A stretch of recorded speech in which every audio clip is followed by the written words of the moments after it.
নমস্কার বন্ধুরা, আজ আমি বানালাম আলুর পরোটা নিরামিষ।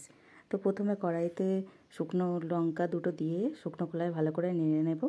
নিয়ে তারপর ওতে আবার সর্ষের তেল দিয়ে লঙ্কা দুটো ভালো করে ভেজে নেব। এরপর লঙ্কাগুলো ভাজা হয়ে গেলে ওতে কিছুটা আদা বাটা আর কিছুটা জিরে বাটা দিয়ে দেব। আর তাতে দিয়ে দেব টমেটো কুচি। খুবই সামান্য পরিমাণে আমি মাখছি, কেন শুধুমাত্র আমার কর্তামশাই খেতে চায় এটা, আর আমরা সবাই খেয়েছি তালের পরোটা, ও খায় না বলে তাই ওতে একটু নুন দিয়ে দিয়েছিলাম। তো এরপর আগে থেকে সেদ্ধ করে রাখা আলুতে ওই মশলাটা দিয়ে দিলাম। এরপর ধনে জিরে মৌরি শুকনো কলায় নেড়ে গুঁড়িয়ে রাখা মশলাটা ওতে দিয়ে দিলাম। এরপর আমরা পুরটা ঠান্ডা করতে দিয়ে ময়দার ডোটা মাখিয়ে নেব। ময়দাতে নুন চিনি কিছুটা দিয়ে রিফাইন তেল দিয়ে ভালো করে মেখে নিয়ে এবার ওতে আমি দুধ দিয়ে মেখে নিলাম ডোটা। তবে ডোটা 30 মিনিট রাখলে ভালো হতো, আমাকে সঙ্গে সঙ্গে দিতে হবে বলে আমি সঙ্গে সঙ্গেই করেছি। তারপর ওতে আলুর পুরটা দিয়ে দেব, দিয়ে ভালো করে বেলে নেব।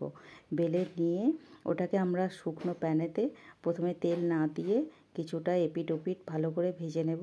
ভাজা হয়ে গেলে তারপর উপর থেকে তেল ছড়িয়ে সামান্য ভেজে নেব, কেন আমাদের বাড়িতে সবাই একটু পরোটাটা কম তেলে ভাজাটাই খেতে চায়। তো এইভাবে আমি বানিয়ে নিলাম আলুর পরোটা।